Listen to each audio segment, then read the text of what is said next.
Welcome back to another episode of the Dynasty Locker Room podcast. I'm your host today, Tessmonster. I'm here with Tyler to break down a very special episode. Baseball is back, baby. Tyler, what do you got and what do you think? Yeah, I think like a lot of fans out there, man, I was clicking that refresh button, 1,000 times a day, just hoping for news. And it felt like we were taking on a roller coaster, just hoping that some type of agreement would happen each and every day. I actually predicted early this week that it would happen Wednesday, and man, I was heartbroken. I definitely drank myself to sleep that night, but I couldn't be more excited. I'm pretty excited what we're going to be talking about today.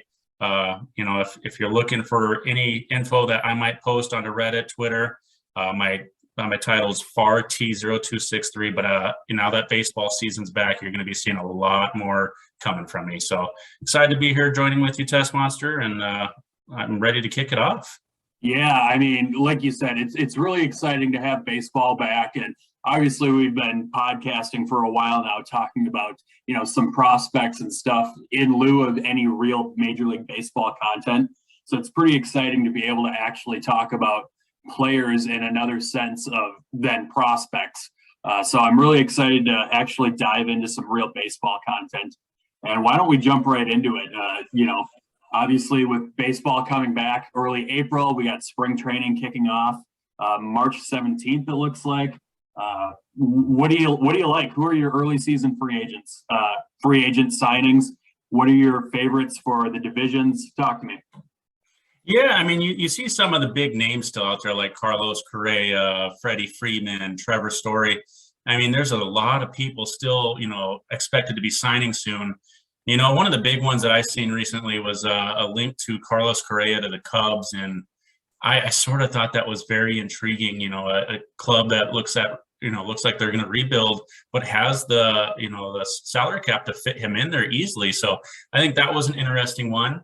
I know you and I both talked off air about Freddie Freeman and where he's going to end up, and I think you and I are in agreement that there's no way he leaves the Braves after winning. So, I'm excited. I look to see the Yankees make a big splash with maybe a pitcher like Rodon, Kikuchi, something like that.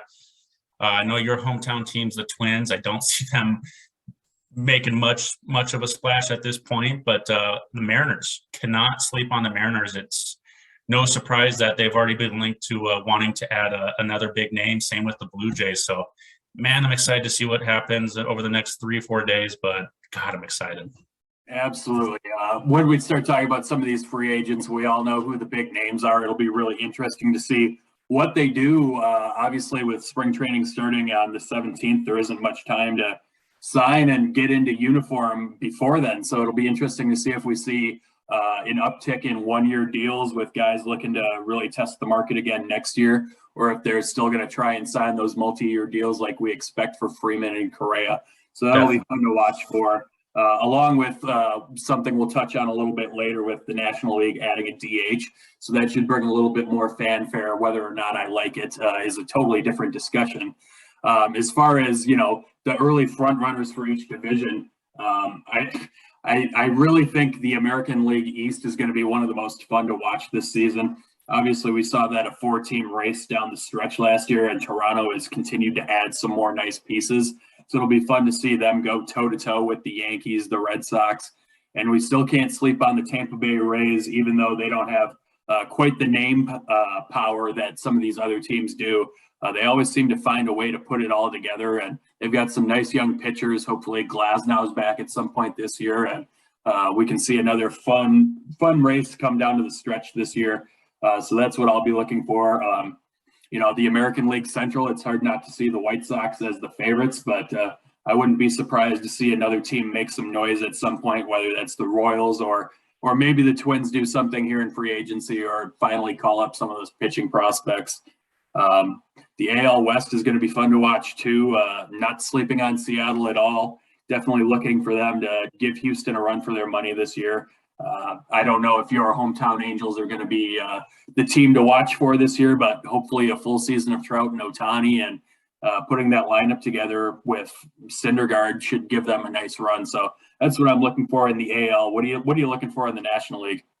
Yeah, I can't just straight jump into the National League without touching on my Angels. I think you're sleeping on them a little bit here, man. We got Rendon back too, and look to see them maybe add a pitcher as well. But I think you're right with Houston and Seattle definitely in the charge. I think Oakland is actually going to fall off a little bit this year, and we're going to see Texas and Oakland at the bottom of that division. But as far as the National League goes, it's hard to sit here and think that the Mets in that National League East aren't going to, make a huge dent now with Scherzer and DeGrom. I have to believe that they are the favorites to win that division, but Atlanta, year in and year out, it's proven that they hang in there, and Philly is, no team to sleep on.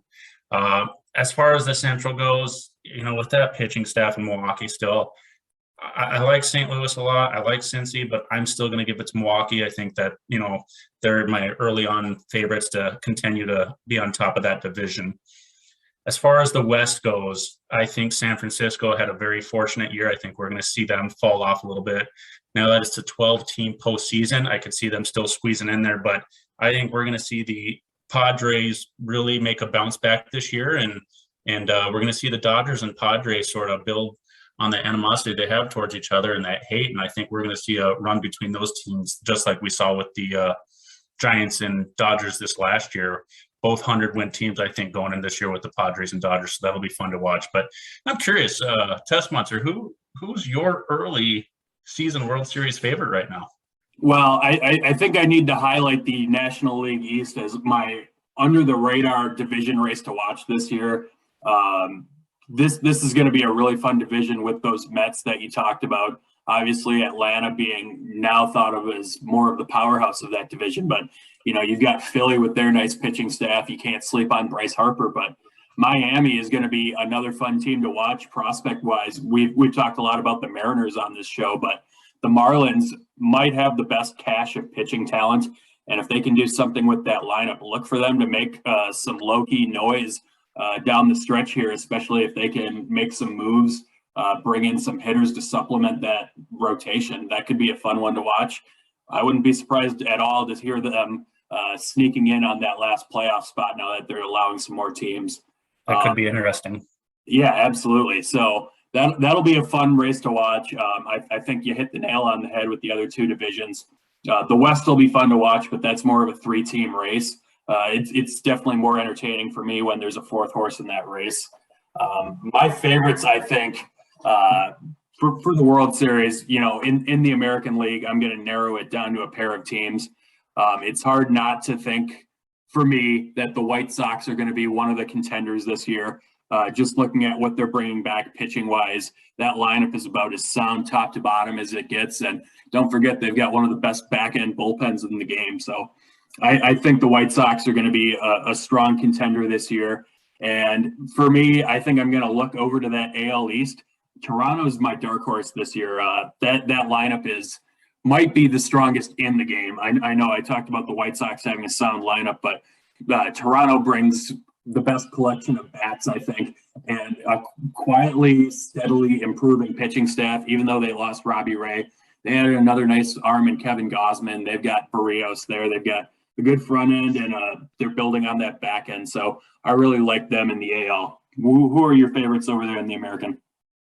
You sort of spoiled my team when you brought up Toronto, because I think, with how great that lineup performed last year, it was, sad to see with their pitching staff that they still couldn't just squeak out that, wild card spot. It was just absolutely amazing. I think that lineup is going to produce the same way they did this last year. And then, like you said, I wasn't huge on Gausman 3 or 4 years ago, but man, he's proven himself. I think he's going to have a great season. You said Barrios. We can't forget about Ryu, who, regressed a little bit, but I still think, if he's your number 3 pitcher, what a great pitching staff. And that bullpen, I've sort of, wrote about Nate Pearson. I think he's going to be a great bullpen arm for them. I don't see him as a starter this year. I think they're going to try to work him in that bullpen. I think his stuff plays a lot better when he only has to pitch an inning or two. So I think that bullpen is actually, pretty sneaky as well. So I'm really excited to see that East. I think you touched on it, 4-team race there. I think Toronto is going to come out on top. And I think for the AL, they are my team to sneak in.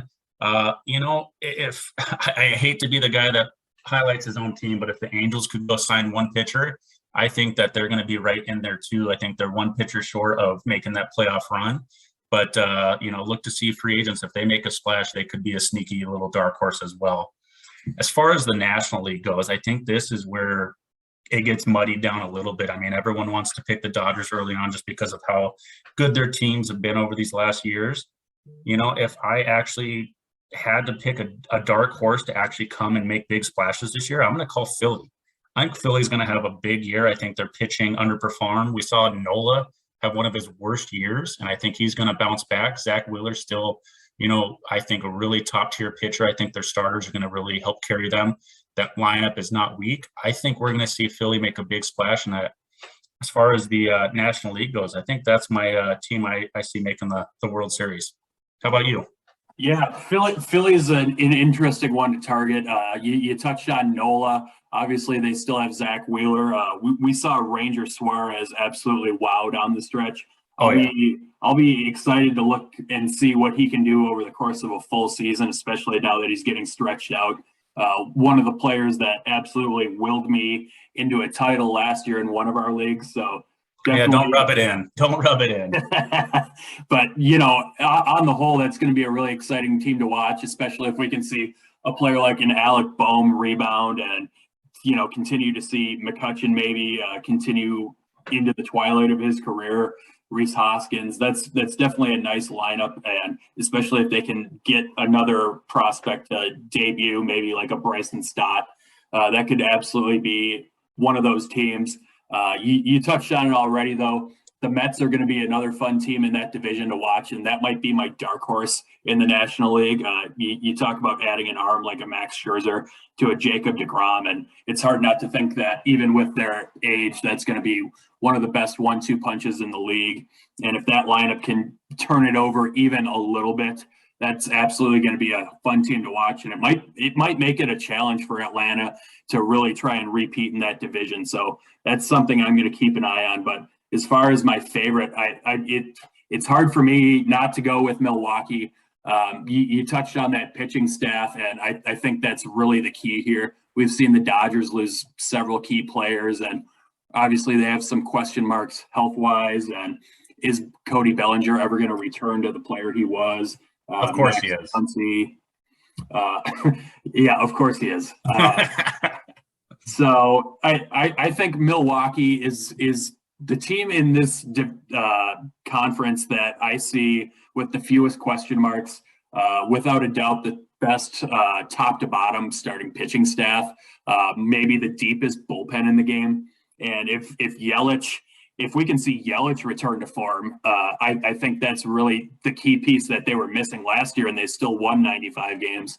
So if we can see Yelich even get halfway back to where he was, only hitting 25 or 30 home runs, that can really put this team over the top, especially when we're talking about so many young players that made strides last year. If they can continue to get contributions from Adames, from a Luis Urias, even an Omar Narvaez continue to hit, that could really set them over the top. So that's going to be my favorite in the National League, despite what many detractors might point to, I think.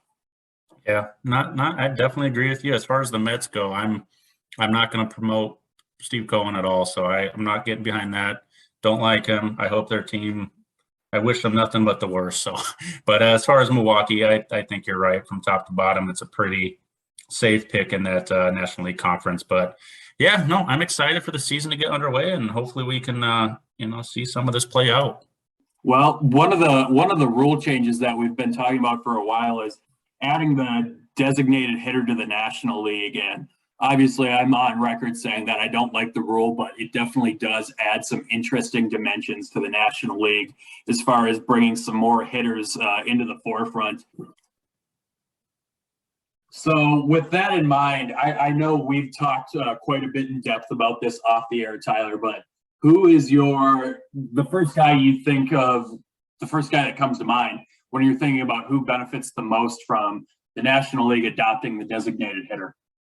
I actually wrote an article on this player saying that I thought a prospect was going to take his position in the field, which was Helio Ramos, because I thought I thought Darren Ruff was defensively poor, and I thought, the way Might they were, be an understatement. yeah, and I thought they were, not using him in the field as much, and when they had a chance to DH, and they did. So Darren Ruff is the first guy that comes to mind that, man, I think he's going to excel in that position. We saw him put up 16 home runs this year across 117 games, 385 on base percentage. And talk about the Giants scoring here by being able to throw him in that DH spot and throw a more talented outfielder out there. From a hitting standpoint, I mean, he had a 46% hard hit percentage. I think this is someone that easily is going to succeed in a DH role, and he could easily put up 20 to 25 home runs. Being able to play on a daily spot and not have to rely physically, on him in left field, I think is going to be huge for the Giants. So I think the Giants, from that universal DH spot, there's no way they voted no. They knew what they were about to get into with being able to put him there. So Darren Ruff's the first guy that comes to mind. I don't see the Giants having another guy in mind that they could throw there, and he's going to, jeopardize not being able to be in that role for like 130, 140 games. So Darren Ruff, if you're looking for a utility player, this is someone to target. Yeah, that's an interesting take, and it's hard not to see what you're going with there, because offensively, well, even defensively, they're going to be log jammed out there when you look at the number of prospects we've kind of highlighted in our top prospects rankings of guys in the system, with Ramos, like you mentioned, Matos in a year or two. There's just a lot of nice guys to like in that system. So even a Hunter Bishop, if he can figure out how to put the bat on the ball more consistently, these are all guys who are going to be pushing for that playing time. So Definitely. Darren Ruff being able to move now, being able to open up some more spots, at least from a positional standpoint, I think that's a nice one to touch on.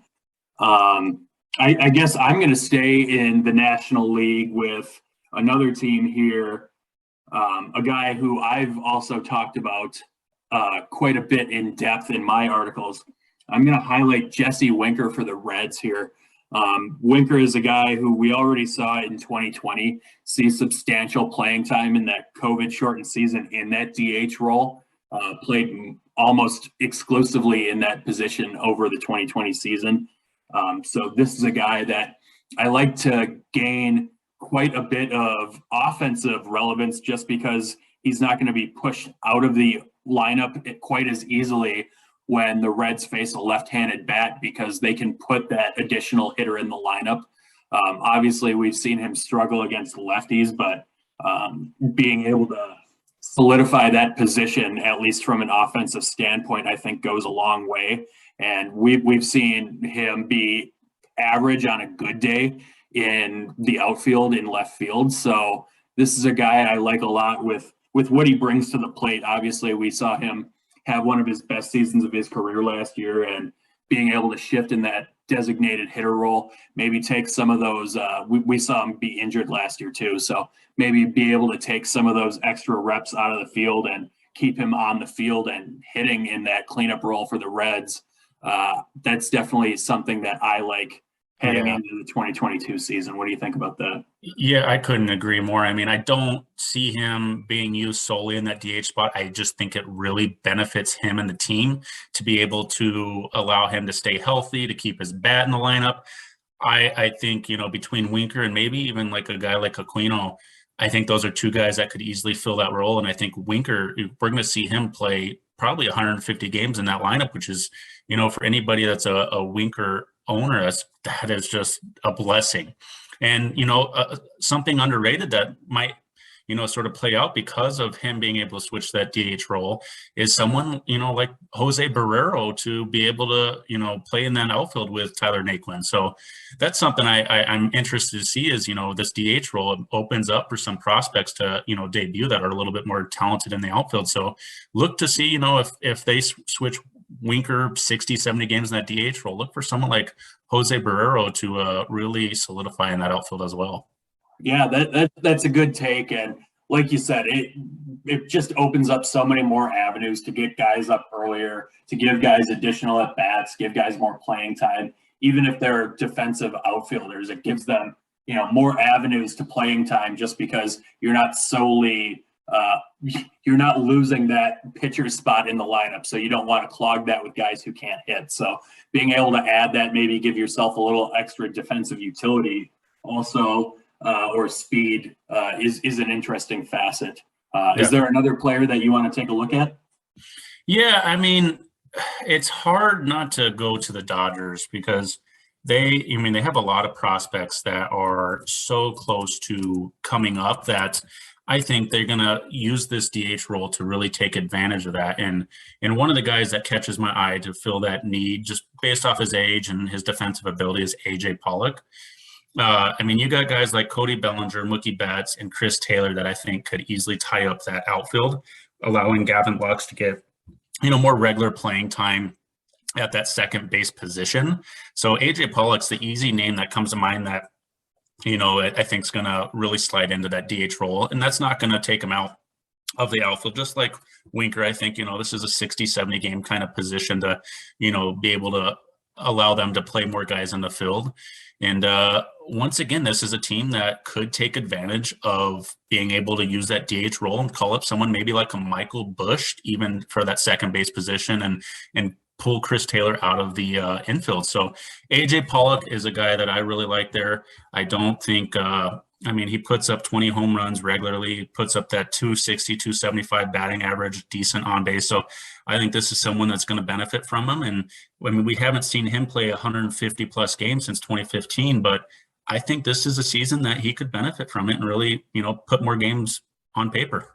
Yeah, the Dodgers are an interesting one to look at from the DH standpoint, just because, like you said, they've got such a logjam, not only in the outfield, but especially the infield. Even with the subtraction of Corey Seager, you're still looking at a team with Justin Turner, Trey Turner, Max Muncy when he's healthy, and then adding Busch and Lux and potentially Taylor to that mix. So there's a lot of bats that, we're excited to see get in that lineup. And then you look at an outfield that already has Pollock and Bellinger and Mookie Betts. They're going to be able to find a lot of fun ways, I think, to try and get those guys in the lineup, even if it's only for a platoon advantage, being able to use somebody like a Pollock or a Justin Turner against lefties, give them more days off against righties, or vice versa, getting that extra lefty bat in Michael Busch or Gavin Lux in the lineup. Yeah. So that's going to be an interesting scenario to monitor, just to see how they decide to go about that this year, especially if they decide to give Will Smith some additional days off behind the plate and use his bat exclusively in the lineup, because we know he can hit as well. So I think you hit the nail on the head. Some other players I'd like to consider too are a couple free agents at the moment. Kyle Schwarber and Nick Castellanos. These are guys who we've seen not play exceptionally well defensively, who are maybe limited in their speed, to put it nicely. So it'll be interesting to see what kind of avenues it provides for players like this going forward. We saw them both hit the lights off the ball last year. Castellanos had a really nice year for the Reds, opted out. So it gives him a few more options to consider, especially if he wants to go to a stronger team and be able to fill that DH role. Or Kyle Schwarber, not having to struggle in left field or learn how to play first base on the fly again, being able to add a nice lefty bat and just let him destroy pitching and not worry about finding a home defensively. Even guys like Nelson Cruz, who are at the end of their career but still provide some value. It just gives them some extra teams to consider when shopping for the next contract, for the last contract. It just opens up a lot of avenues. What do you think about players like these? Yeah, I agree. I think the National League is going to take a hard look at some of these free agents. The American League's been dealing with the DH role for so long that I think they fill a lot of the needs within their own team. They've, currently have guys on rosters that they plan on using in that role. So I think the National League, is going to be favored to sign a couple of these guys and really try to fill that need early on. So I think that's a very good touching point. But I think you touched on something that, from a catcher standpoint, could make some of these National League catchers more valuable, which is, the fact that they can have days off but still play in that DH role. For a guy like Will Smith, maybe he only catches 100 to 120 games a year, but be able to keep his bat in that lineup, I think is a great point. So also look at some of the National League catchers to gain a little bit of fantasy value. So I think that's a good, good point you brought up, and something to really address if you're looking for a catcher in fantasy. Yeah, it's something that we've seen a lot in the American League over the years. Catchers, especially, on a weekend series, playing that Saturday night game and then going into that Sunday noon game, just having catchers sit out in the National League, where the American League's been able to give those catchers the day off behind the plate, but still keep their bat in the lineup. Guys like Salvador Perez or, whoever. So that's going to be a really fun thing to monitor, and should give those National League catchers some additional value down the stretch too. Yeah, especially with double headers going to be a factor this year again. I think, you could see a guy like a Will Smith play first game and still DH the second game. So, yeah, great points, and I'm excited to see how it plays out. I think the next thing that we need to talk about, though, is now that baseball is back and we've broken down so many rookies at this point, it would be a shame not to talk about who our favorites are for Rookie of the Year at this point. And I think we should kick it off here in the American League. Obviously, one of our top 5 prospects we're looking at busting down the doors potentially at the start of the year in Spencer Torkelson. Obviously, no bars from playing time here. We saw him ascend all the way up to AAA, have a really nice minor league season, and it wouldn't surprise me in the least to see him break camp with the team, or even early in May. I really think he's got a strong shot to play well over 100, 120 games this season. Look to see him profile exclusively at first base, probably third base out the window. Could even spell some time at the DH role with Miggy's playing time dwindling. He's really one of my favorites to lead the charge, I think. I wouldn't be surprised to see him post 15 or 20 home runs in his rookie campaign, flirt with a nice 280 average, and I think should definitely be in the front running for Rookie of the Year in the American League. Yeah, I don't think either of us have said a bad thing about Torque, but I actually am going to choose his teammate, Riley Green. I think this is someone that is going to get just as much playing time. And I think with Scope and Candelario sort of log jamming that first base, third base side, I think we could see Riley Green maybe even get called up a little bit before him. I mean, Daz Cameron, Akil Baddoo, Robbie Grossman, that's not the best outfield. I could easily see them, taking, the defensive side from Riley Green, plus the power potential that he would bring. I could see easily him playing 120 games this season and, continuing, from his success in AA, AAA, being able to put up 20 plus home runs in the majors when he gets called up. I think he's very ready. So, between Torque and Green, I think the Tigers easily have 2 candidates here, but it'd be interesting to see which one of them outproduces the other this year and moving forward. But who else you got in the AL, Tessmonster? Yeah, Riley Green will be a fun one to watch. Even if he doesn't materialize his power in the first year, obviously we've seen him be a 300 level bat, and that's going to keep you in the race for most of the year too. I think I'll flip it over to a pitcher. We saw Shane Baz come up and be pretty successful last year, and we've seen the Rays be willing to use these guys early and often in their careers, especially if they're successful. So he's another one I like along with Shane McClanahan, but Baz is going to be my choice. We've seen him throw some absolutely nasty stuff, and I think he's a lock to break camp with the Rays, especially with how well he threw last year. So I'm looking at a guy who's probably going to post north of 30 starts if he stays healthy, and be able to put up some nice strikeout numbers. And if he can keep that ERA in check, we've seen pitchers be able to run away with the race in years where they're up early enough to contribute. So I wouldn't be surprised in the least to see him run with the Rookie of the Year, especially if some of these hitters just aren't up by May or June. Yeah, I couldn't agree more. And with Glasnow most likely going to miss most of the year with his injury, Shane Baz, shapes to be that number 2, number 3 starter right behind McClanahan. Another guy that they have on their team that could be an interesting watch too is Luis Patino. So, Man, it's surprising with the Rays just how they're easily able to fill holes with prospects and just player development. So yeah, I would say Boz is from a pitcher standpoint in the American League, definitely my odds-on favorite. I'm gonna take the more basic route. One of our number one, number two prospects on our list, Bobby Witt. I mean, what isn't there to say about Bobby Witt? I mean, it's no surprise, what he's done in the minors that he deserves a call up.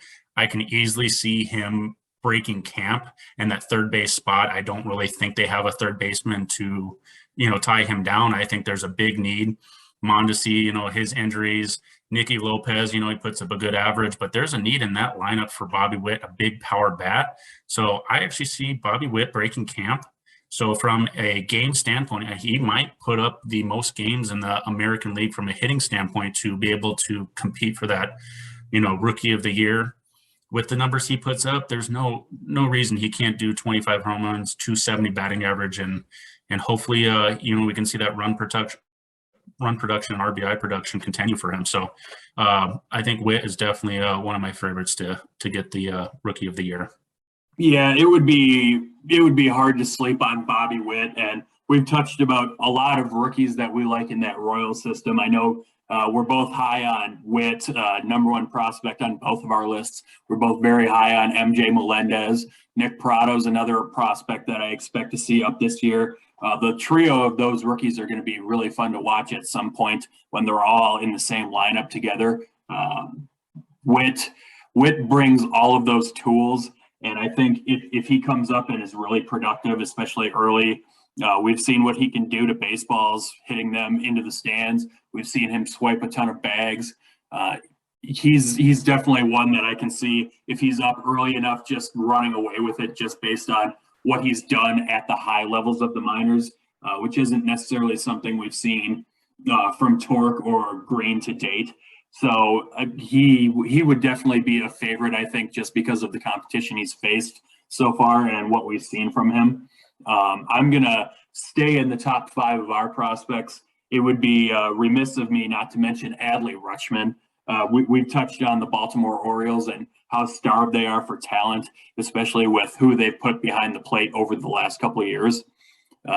Absolutely another one, like we've mentioned with Witt, that has torched the upper levels of the minors. Have that healthy walk rate without a ton of strikeouts, really nice average from both sides of the plate, and some power to boot. The question is going to be how many games can he play, and is that going to be something that voters take into account when doing the voting down the stretch? But like we've mentioned with the DH, if his bat's good enough, he's going to be in that lineup. So he's definitely one I'm going to be watching for too in the American League. I think we've got 5 really solid candidates here. Yeah, couldn't agree more. And, I'm excited to jump over to the National League because I think there's, easily be 5, if not more, candidates in the National League. Maybe not quite to the potential of the American League from a, name standpoint, but one of the names that jumps out to me that still is rookie eligible, big trade from the Dodgers to the Nationals, is Kyber Ruiz. I'm a huge fan of Kyber Ruiz. The numbers he put up in AAA, he started to flash a little bit with the Nationals at the end of this last year. From a catcher standpoint, he's very durable, so I see him easily being able to catch 120 games. Now that's another catcher that I think could benefit from that DH role, taking days off and being able to keep his bat in the lineup. I think he's a candidate for that 15 to 20 plus home runs.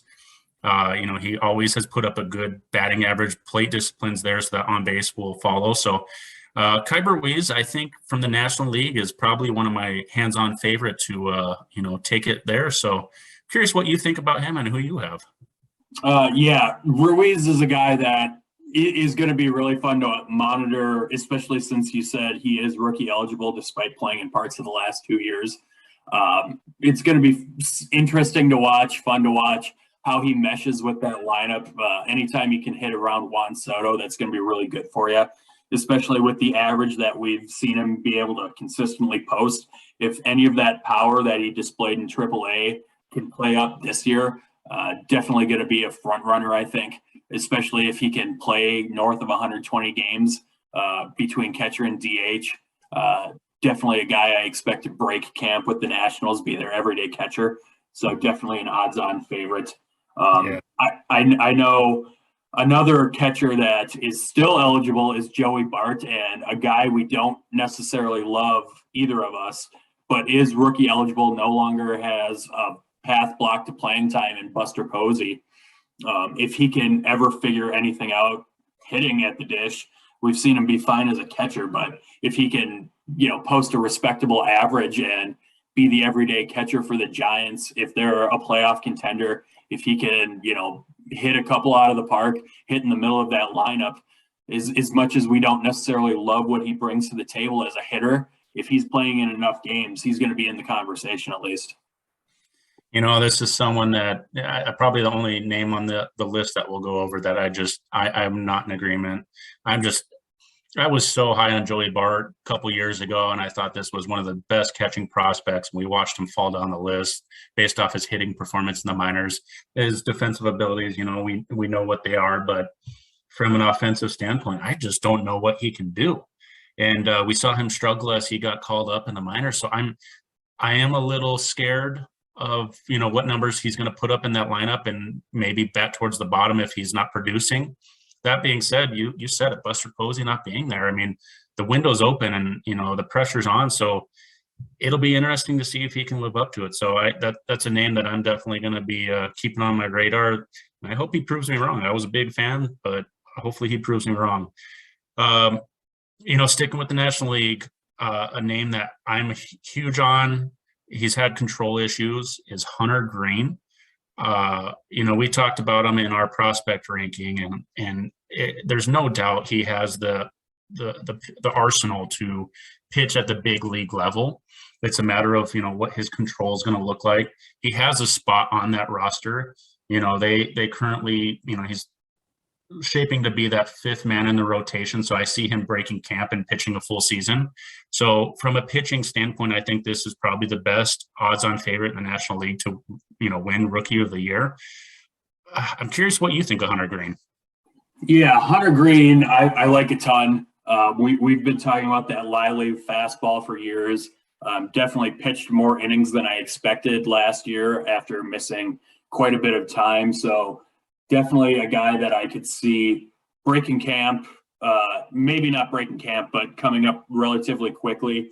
Wouldn't shock me at all if he gets 20 starts, and if he's effective to the level that we think he can be, posting that mid-threes ERA, 20 starts, racking up some nice Ks, and even picking up some wins along the way. I think wins has been one of the deciding factors, unfortunately, for some of these races, especially in the last 20, 30 years. The exception maybe being that year Felix Hernandez won the Cy Young with 12 wins. We've seen that being a factor for starting pitchers. So if he can come up, win some games, post some respectable lines, he's definitely a guy that I expect to see at least in the conversation.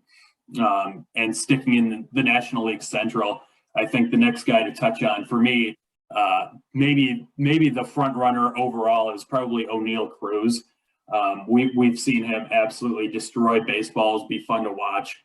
Guy I expect to potentially flirt with a 2020 line in his first year. No holdups as far as playing time for him. He's going to come up and be the starting shortstop this year, I think. Should absolutely destroy some baseballs. Could even hit for more than 20, I think, if he's effective. But I think 20 is a nice bar to set, especially if he can hit for a respectable average. It's something we've seen him do in the last 3 minor league seasons. So if he's hitting around 280, 20 home runs, 20 steals, even in a not outstanding Pittsburgh lineup, I think that's going to be really hard to overlook. Yeah, I mean, O'Neal Cruz, I was a little bit concerned of his height as a hitter. We've seen some of them taller hitters struggle, but the exit velocities that he was putting in the minor leagues was one of the highest in the minor leagues. And we saw him, start to break the bigs. And you said it best, a 2020 candidate. I think that is easily doable with his speed, with his power. I see him being the everyday middle infielder for them. And I couldn't agree more. I don't think I have much else to say on him. He He's a very safe pick. He's going to be playing 150 plus games this year, barring any injury. So, Neil Cruz, if he's available in your league, this is an easy pickup. But couldn't agree more with you there. The last one I want to wrap up is sort of a cheat because I'm just going to say any Marlins pitching prospect.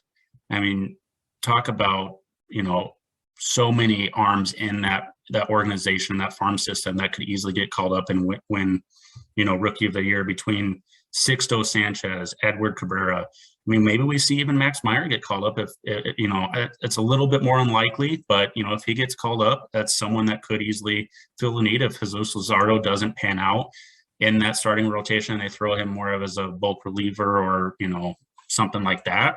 If I had to pick one of the arms, I think Edward Cabrera is going to lead the way. We saw him, pitch in 3 games in 2021 and struggle a little bit, but with his K percentage that he produced in the minors and some of the numbers he put up, I think Edward Cabrera could easily run away with, National League Rookie of the Year, if not one of the top 2 candidates. Hunter Green would be my number 1 pitcher, but Edward Cabrera is right there with him if he can get enough starts under his belt. Yeah, and we've been talking about these Marlins pitchers for quite some time, and they're absolutely going to be a fun one to watch, especially when we look at just the sheer number of rookie-eligible pitchers that you mentioned. It's hard not to think at least one of these names will be in that conversation. Sixto, missing all of last year, keeps his name in the conversation. You mentioned Cabrera. Max Meyer is probably the dark horse of the 3, but somebody who could absolutely come up and be effective. I think for me, Sixto is the name I like the most just because of what we've seen him do when he's effective. And, even though he didn't throw much at all last year, definitely a name that I expect to surface in some of these votes down the stretch. I think one or more of these guys will be in the rotation by the end of the year. And it wouldn't surprise me to see multiple of these guys on that Rookie of the Year list, which probably dilutes their chances a little bit and probably why I keep them a little bit lower. Yep. Couldn't agree more. And one thing I also want to touch on is, the reason we're making a big deal of Rookie of the Years this year, with the new agreement between the Players Association and the MLB, players who finish first or second in Rookie of the Year in their conference, they do accrue a full year of service time regardless of when they're called up. And, that could be a big deal for some of these players, to get a contract sooner and, really, make an impact, on their team. So I think that's a big aspect to look here is, you could see some of these teams be a little bit more aggressive with their rookies. So all great candidates. I love talking about this, and I love the new agreement for what this means with player, manipulate or service time manipulation and what this could mean for rookies and seeing a lot more rookies getting called up sooner. So look for these rookies to make an impact on your fantasy team and also on your MLB team. It'll be fun to watch, and I know you and I have been bigger on shot bets so far than Nation. So why don't we just pick some of these rookies and say whoever finishes higher between the names that we pick, loser takes a shot bet for each league, and I'll let you pick the league and the player you want first, and I'll follow with the opposite league and the first pick. Yeah, I mean, I think I am going to go against the grain. Probably not going to get all the games I'd want to, get those votes that I'd want. But I think I'm going to go Riley Green in the American League for the Tigers. Who you got? I think I'm going to go with Spencer Torkelson. I'll go same team, even though what I said about the Marlins is certainly in the back of my mind. I think Torkelson, just with his pure home run potential, I think that's going to sway a lot of minds. And somebody who only hits 280 with 25 home runs in comparison to a 310 average and a handful, I think that should give him some more consideration, especially if he racks up some RBIs. So I think Torque is going to be my favorite in the American League. Go ahead. Can you say we might be Tiger fans now? I'm not going to rule that out, especially since we've talked about a lot of fun prospects that they have. It's hard not to say we're not a fan of a lot of teams at this point, I think, based on the top 100 conversations we've had. Would you say that's fair? I would say that's fair. And, a name we left off the list for the Tigers too, Matt Manning, had a rough season, but that's another name that could bounce back. And, man, the Tigers are fun to watch. I mean, yeah, the White Sox in that division have, MLB players that are developed and performing, but man, the Tigers, if you're a prospect fan, you got to be tuning in. But, why don't I flip it over to the National League and let you choose first? Because I think that's fair. Yeah, I think this one's a slam dunk. I touched on him a little bit. O'Neal Cruz is going to be the guy for me. Talking about that 2020 threat, somebody who should hit for a strong average. And even in a weaker Pirates lineup, I still think he's somebody who should post some respectable run and RBI totals, where I think he's a lock to run away with it. He's definitely my odds-on favorite in any league. Yeah, I can't disagree with you, but a guy, Nation might not be with us today, but a guy that I take from him the saying, I bought all of his shares and I'm buying into what he can do for the Nationals is Kyber Ruiz. I don't think there's a catcher on that team that's going to take playing time away from him. And now that the National League has adopted the DH rule, I think we're going to see him at least be in 140 games, barring any injury.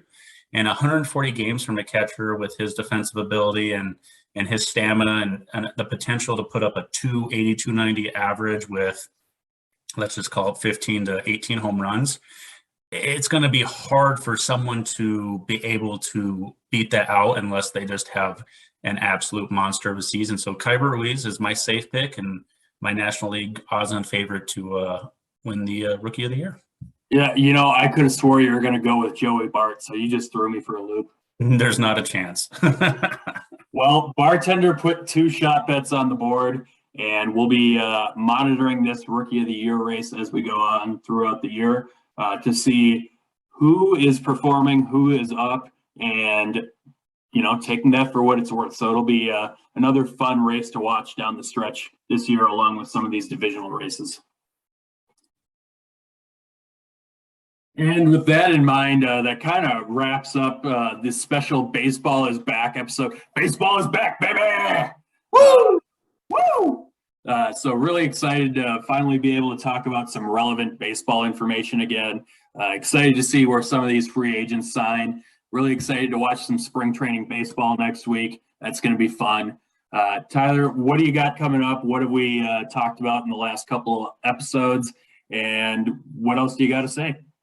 Yeah, so we wrapped up our top 100 prospects, and you can see that on our podcast, Apple, Spotify, and definitely tune in, see where we have people ranked, and feel free to reach out and Dynasty Locker Room Forum. Feel free, let us know if you think we're wrong, or ask them questions. We're willing to give feedback right away.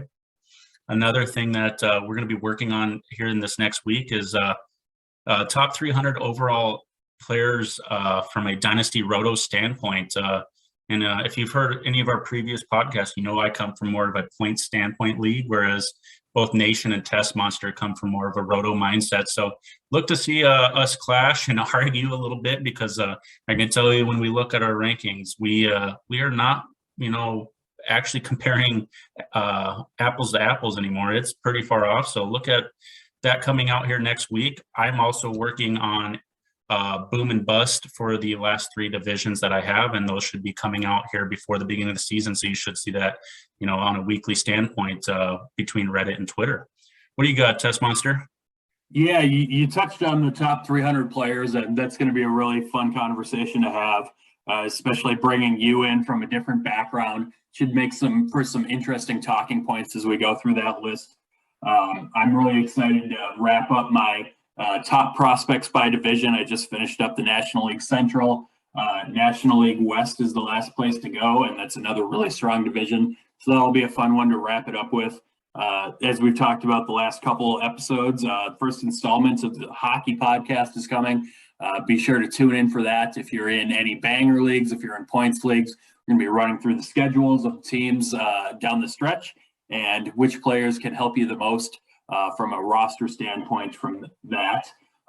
Also, we just finished recording last night the next football installment with Jason, talking about roster construction, when to know if you're actually a contender, the moves you should be looking to make if you're looking to tear it down or looking to build your contender status. So that'll be a good segment to jump into the rest of our rookie conversations as we begin to talk about the NFL draft.